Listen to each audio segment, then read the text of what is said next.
Keep on going here to better. So better is doing the on-site retro commissioning work and then layering on two additional things, which are set point standardization across many sites. So saying, hey, here is a program that I'm going to apply across all 1,500 of my stores.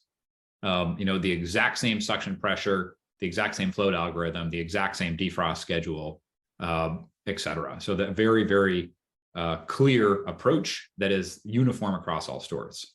And then layering on lockouts. So lockouts meaning, hey, in order to change anything, you got to put in your password. Here's a screenshot of an E2 with the password.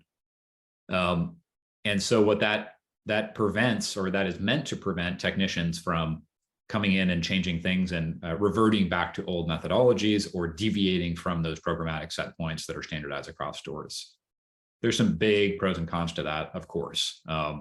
So yeah, techs will always find a way around lockouts. Any examples of that you found in the past to be pretty common? It's just, it's a difficult system where even if it's set up with a, hey, call this number if you need to make a one-time change, if somebody's not on the other end of that phone in your time of need, it burns up goodwill pretty quickly and frustrates the technicians, and they're going to do whatever they can just to kind of throw off the yoke of that particular demand. So it's just their time, they're extremely time constrained, and this is another layer. And if they feel like it's inhibiting them from their primary goal, which is keeping food at the right temperature, they don't have a whole lot of patience. Yep. Yeah. At the end of the day, like, they're there to do a job, and that's get the food cold. That's right. And if there are barriers in their way, if they're a good technician and they have pride in their work, they're going to overcome those barriers. And we can't fault them for that. They're just doing what they think is the best job that they can do. Yeah. And so, that's great for a lot of different stakeholders, not so great for the energy stakeholder in many cases. Yeah. Limited flexibility. So again, this is not going to lead to the best energy outcome for each individual store, even though it very well may lead to a better outcome for the fleet as a whole. And that's because you can't take the exact same strategy and apply it to a store in Virginia as you can in Chicago. It just doesn't make any sense because there are different weather patterns. There's many different factors which are impacting how those stores are built, maintained, operated, powered. Do you want to talk about that a little bit, Will? Any examples there? Well, I think the one thing I kind of wanted to mention is that set point is really half of the equation. It's whether that's, charting your course and setting your intention, but whether the system actually is able to achieve the set point. Is the set point right? Could it be better? Probably. And does the system respond, and can it actually achieve the set point?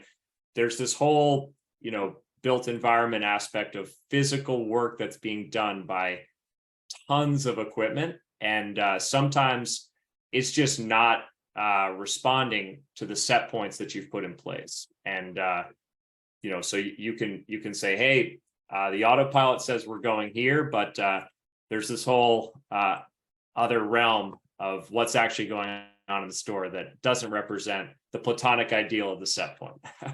Yeah. Oh, this store manager loves to leave the dairy cases open for 4 hours a day for whatever reason. Right. And so suddenly that standard set point just doesn't work for the facility anymore.